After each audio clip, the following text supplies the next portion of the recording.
उसी दिन से लड़की मारने लगी और लड़की को कोई बदनाम नहीं कर रहा है। नहीं ब्रह्मा जी के वरदान मिलल। काहे मर गईले हो? काहे अब के तो गईले बदहरिया में ठेस लगल मर गईले। मर गईले काहे मर गईले? तब हार्ट भइल मर गईले। मर गईले काहे मर गईले? गाड़ी लड़ल मर गईले। मर गईले काहे मरले हो? छत गिरल मर गईले। मर गईले काहे मरले? आपके तो इजे रहले उन्हें गईले मर गईले। मृत्यु को कोई बदनाम नहीं करता बाबूजी। वही लाइन में हमरा कन्हाई चाचा भी निकल गए, हम लोग भी जाएंगे। मृत्यु मारती है, मृत्यु को कोई बदनाम नहीं करता है। उसी दिन से धरती की सुंदरता बढ़ गया, लोग मरने लगे, विधाता के विधान बन गया। कहने का भाव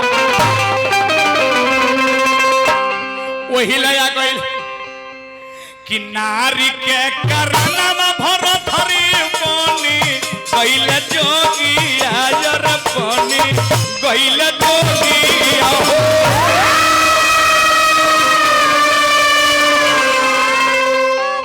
बिरजा भार के ले मास्टर साहब बड़ पुराना बाई।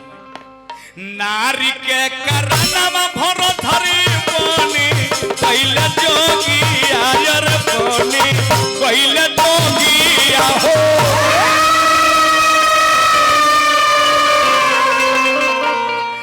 राजपाट दी हाल विसार नहोरा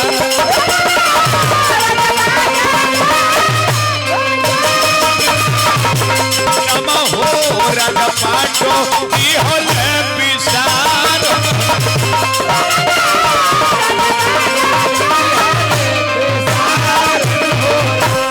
उसी दिन से धरती का सुंदरता बढ़ गया। कन्हाई चाचा वही में कतार में निकल गई नी, हमनियो एक निकलब जा तो धरती के धर्म बाचल कहिए से जहाना में कहिए से जहाना में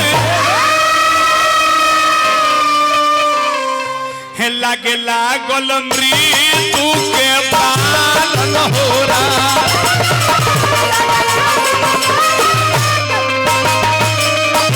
मेरा बहो लागल मृत्यु के पालन हो रहा।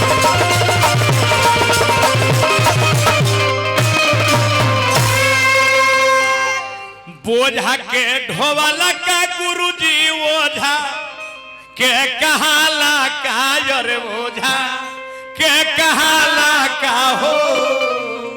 और उसी दिन से बन गईले विधाना के विधान हो।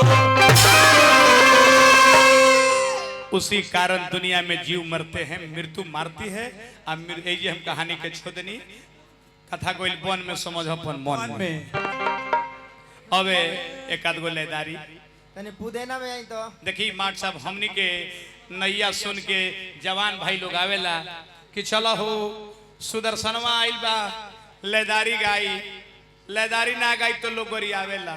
जहाँ जे कहनी की तनी कथा सुनली तो कह चलो हो यही तवा कथा कहे आयल हो। लगले भी जानकार बने। मास्टर साहब केनियो के नहीं की हमने के याद तो लेदारी गाइला तो जवान भाई खुश हो जाले।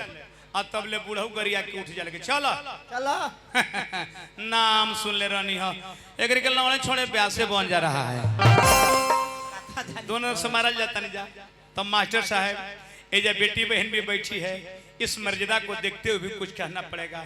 अनेक को ब्याह सुन नाम ना धरो, सब धन बाईसे पसेरी सरवन कहीं जातरन सरवन उहे गावतरन कहीं जातरन से एक रकम गावतरन सब हिते हो गेलन सब। मास्टर साहब रउआ कहले बनी एगो बात बड़ा हमरा मन पर ओकरे पर कुछ हम दिखा देतानी। हमारा समाज में शराब कितना हानिकारक बन गया है। पैसा लीजिए के हो पीछे से रहा